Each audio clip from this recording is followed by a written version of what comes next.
हृदय में इच्छा जागी कि वो गरीबों को कंबल बांटे। वो गुरु के पास गया और कहने लगा कि मेरे मन में ये इच्छा है कि मैं गरीबों को कंबल बांटूं।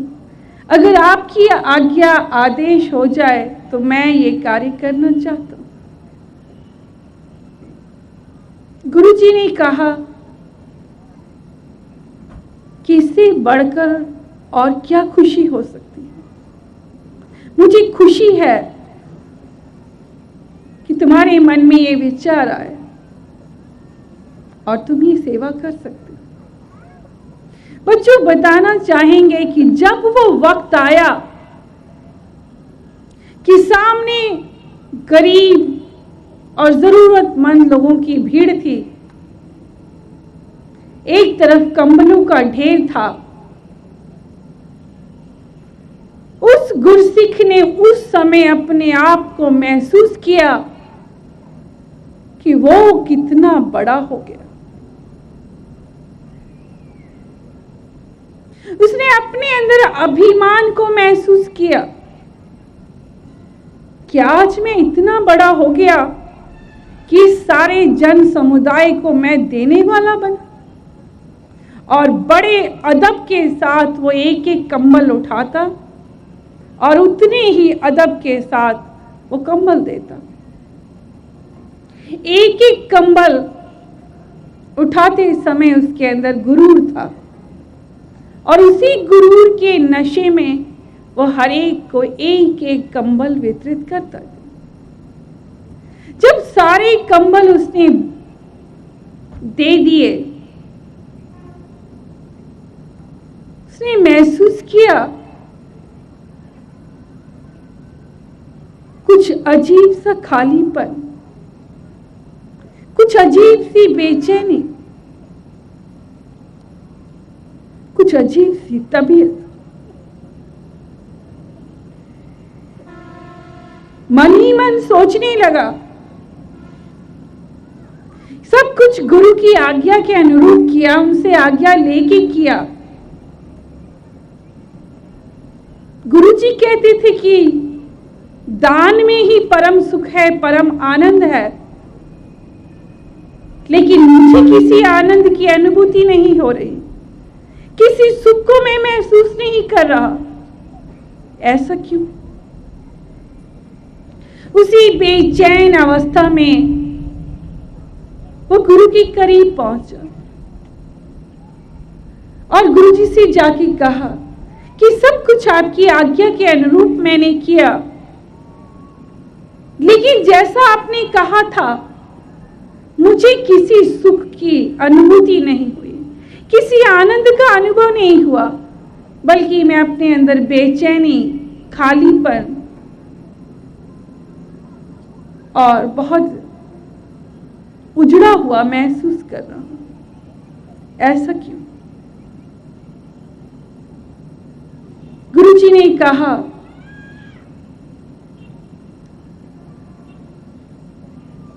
कि जिस वक्त तुम दान कर रहे थे तुम्हारे अंदर अहम था, अभिमान था। तुम्हें ये लग रहा था कि आज तुम दुनिया के कितने बड़े इंसान बन चुके, आज तुम देने वाले बन गए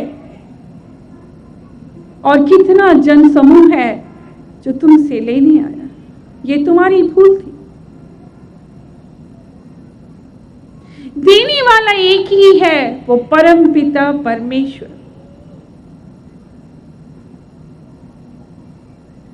उसकी दया मानो, उसका दया का शुक्राना करना चाहिए।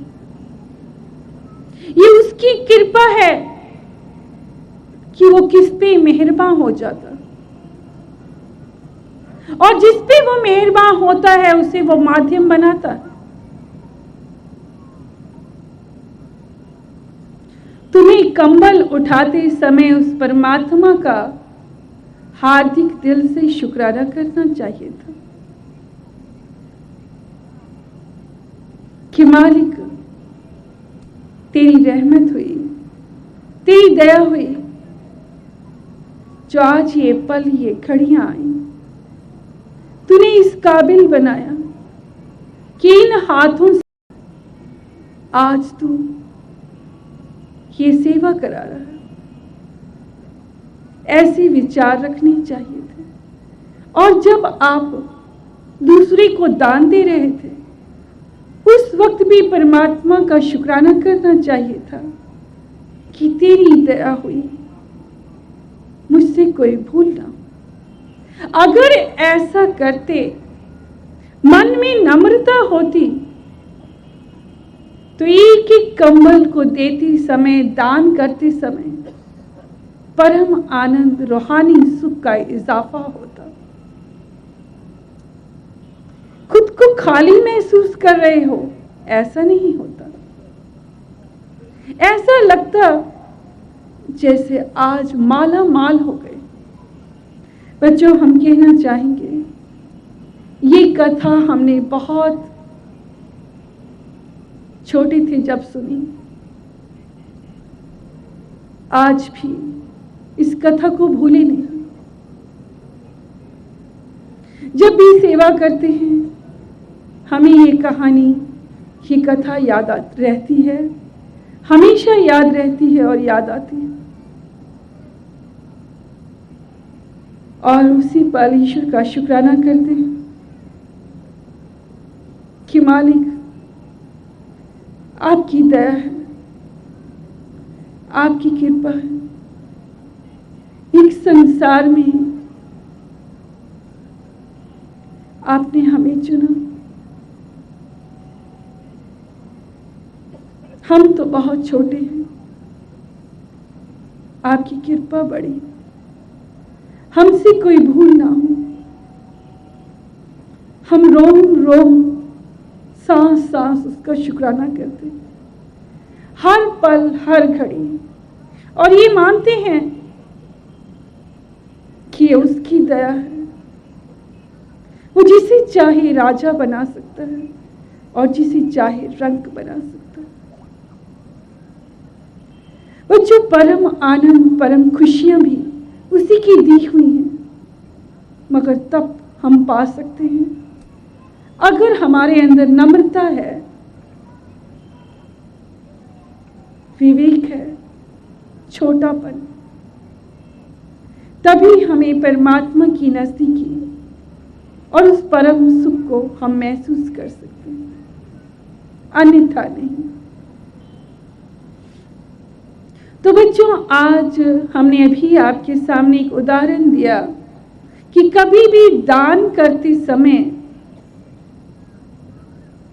अपने अंदर किसी भी प्रकार का अगर अहम आ जाता है, तो वो दान दान नहीं कहलाता, वो दान परवान नहीं चढ़ता, वो व्यर्थ हो जाता। दान सही जगह पर जाए, जहां जरूरतमंद है। दान करते समय आपके अंदर नीमापन हो, परमात्मा का शुक्र करें, तो आपका दान, आपकी राशि दुगनी तिगनी होकर आपको मिलती है। बच्चों, यहाँ कहना चाहेंगे कि बहुत से ऐसे लोग हैं जो दान इसलिए करते हैं ताकि उनका यश हो, कीर्ति हो और नाम हो। मगर ऐसा किया गया दान से फिर सिर्फ यश मिलता है। एक सेठ जी थे, धन दौलत के मामले में वो माला माल थे। इतनी दौलत कि दूर दूर शहर वाले भी जानते थे कि फला शहर में एक ऐसे सेठ हैं जिनके पास पैसे की कमी नहीं। मगर जितनी दौलत थी, उतने ही वो सेठ जी यश के भूखे थे, यश और कीर्ति के। उन्होंने यश पाने के लिए अनेकों मंदिर बनवाए, लेकिन अपने नाम का पत्थर लगाया, मूर्तियां लगाई कि फला फला सेठ ने यह मंदिर बनवाया। अस्पताल बनवाए, वहां भी अपने नाम का स्टोन लगवाया, अपनी मूर्ति लगवाई, बाहर लिख गया कि फला फला सेठ ने यह अस्पताल बनाया। धर्मशाला, वृद्धाश्रम, ऐसे अनेकों दान किए, मगर हर जगह उनका यश और नाम बाहर दिखता था। हर संसार का प्राणी जानता था कि वो सेठ बहुत दानी है। खूब नाम हुआ। सेठ जैसा चाहते थे, अपने जीते जी उन्होंने वो यश कमाया, वो कीर्ति कमाई, खूब नाम हुआ और सेठ जी बहुत तृप्त हुए। जहां जाते लोग उन्हें कहते कि ये दानी है, ये महात्मा है, ये सज्जन पुरुष है। इन्होंने ही आश्रम बनाया, इन्होंने ही वृद्ध आश्रम बनाया, इन्होंने अस्पताल बनाए, इन्होंने मंदिर बनाए। और जैसा उन्होंने चाहा उन्हें मिला। एक दिन ऐसा आया, कहल का पहिया घुमा और सेठ जी की मृत्यु हो गई। ये सच है बच्चों की, इस संसार में जो भी प्राणी आया है, जिसने जितनी सांसें लिखी हैं, पाई हैं, लिखवा के लाए हैं, उतनी ही सांसें आप लेंगे और फिर चले जाए।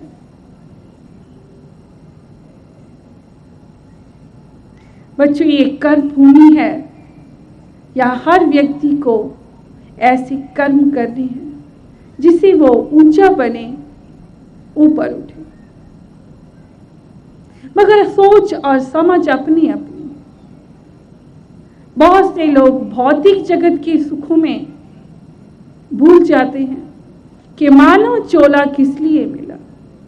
कुछ लोग यश प्राप्ति में, कुछ लोग भौतिक सुखों में भटक जाते हैं और किस लक्ष्य के लिए आए हैं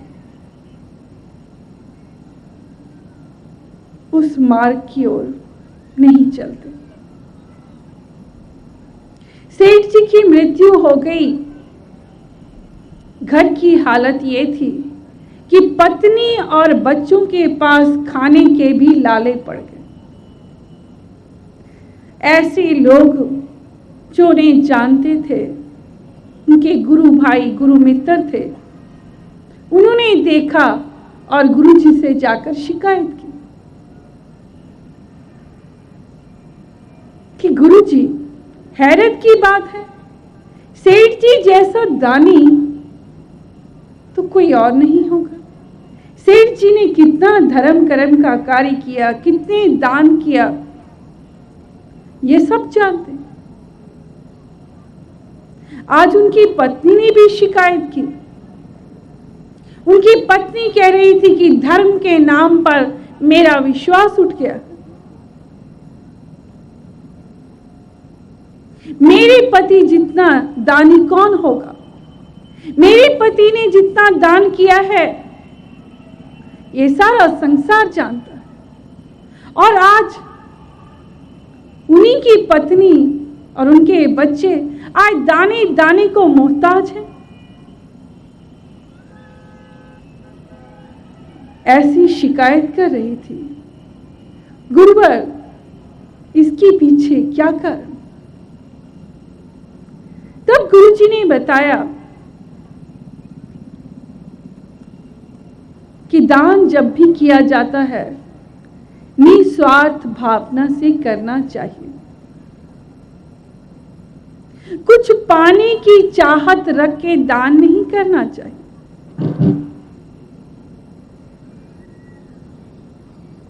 किंतु सेठ जी ने जब भी दान किया, यश, कीर्ति और नाम की चाहत में किया। वो यश चाहते थे। ईश्वर ने उनकी इच्छा पूर्ण की। उनके जीते जी उनका बहुत नाम हुआ, चारों तरफ यश और कीर्ति उन्हें प्राप्त हुई। जो दान किया था, जो चाहा था, वैसा उन्हें जीते जी मिल गया। उनकी पत्नी और बच्चों के हिस्से में सिर्फ 100 का नोट है, इसलिए उन्हें अब तरस तरस कर ही भोजन मिलेगा, इसलिए वो दाने दाने को तरसेंगे, ये स्वाभाविक है। उस गुरसिख ने आकर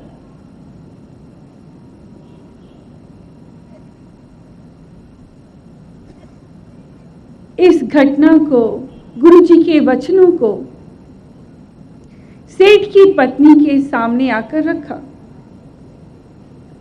सेठ की पत्नी को अब सारी बात समझ में आ गई कि दान किसे कहते हैं, दान कैसे करना चाहिए और धन हमें क्या सिखाता है। सेठ की पत्नी ने कहा कि आप गुरुजी से कहिए कि हमारी प्रार्थना है, अगर वो स्वीकार करें, तरस तरस के हम भोजन करें। क्या ऐसा नहीं हो सकता कि एक बार हम तृप्त हो जाएं, वो 100 का नोट हमें मिल जाए और हम भर पेट भोजन कर सकें।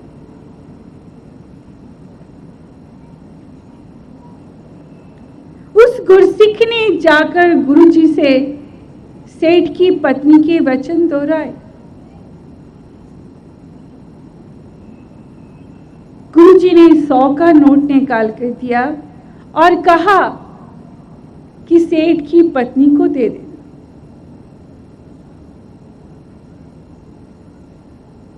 बच्चों, सेठ की पत्नी सुबह उठी, उस 100 के नोट का उसने राशन पानी खरीदा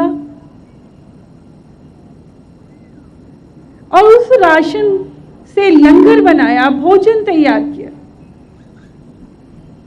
फिर मंदिर के पास या ऐसी जगह जहां जरूरतमंद लोग थे जो भोजन के लिए तरसते थे, 2 वक्त की रोटी के लिए तरसते थे, वहां जाकर सबको भोजन कराया।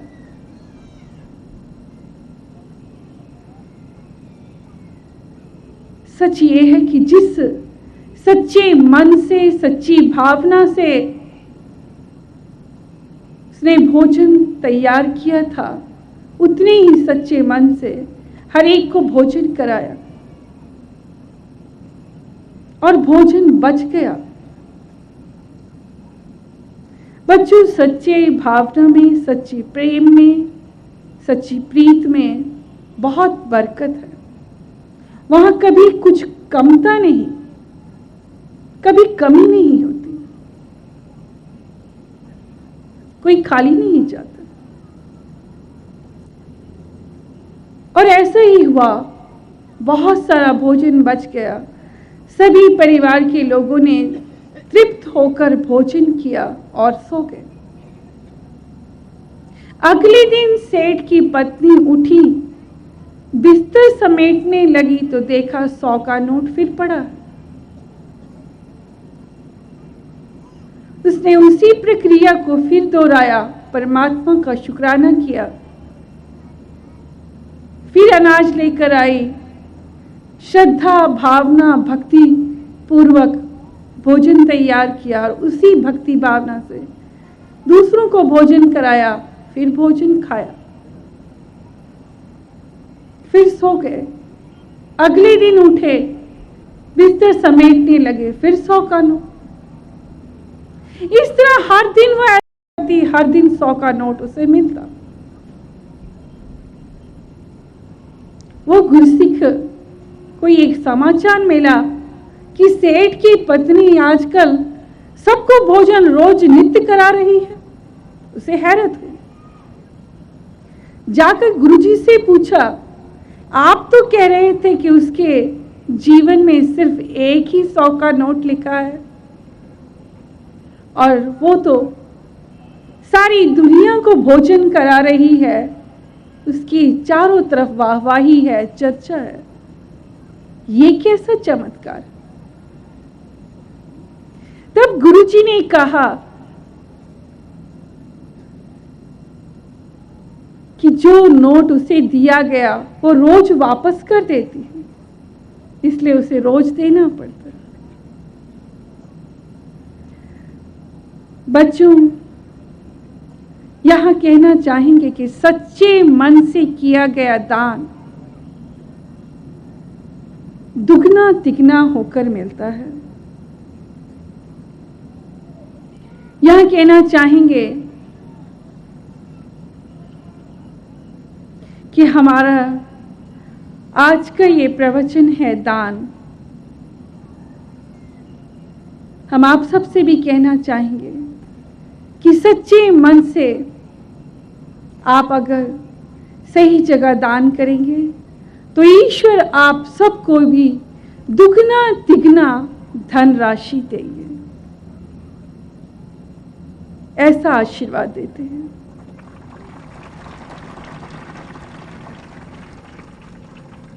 तो बच्चों, आज परमपिता परमेश्वर की आज्ञा अनुसार हमने आप सबके बीच दान सत्संग को रखा, जहां हमने आप सबको बताया कि दान किसी भी प्रकार का हो, जैसा आप करेंगे वैसा ही आपको रिटर्न होगा। बच्चों, ये मनुष्य योनि एक उपहार है, ये कीमती चोला है, इसे इसी जन्म में कैश किया जा सकता है। तो ये परम सौभाग्य होगा कि आप भक्ति के जरिए, प्रेम के जरिए, दया के जरिए, दान के जरिए, सेवा के जरिए परमात्मा के नजदीक आएं, उस परम सुख और परम आनंद को महसूस करें जिसे हमने महसूस किया है, और परमात्मा की दया को आज आप सब अभी महसूस करेंगे। क्यों विधाता कितना दयालु है, आप सबको क्या क्या मिला आप स्वयं जानेंगे। बच्चों, आप सबके बीच कल हम और हैं। कल हम मोक्ष विषय पर प्रवचन करेंगे, जहां हम ये बताना चाहेंगे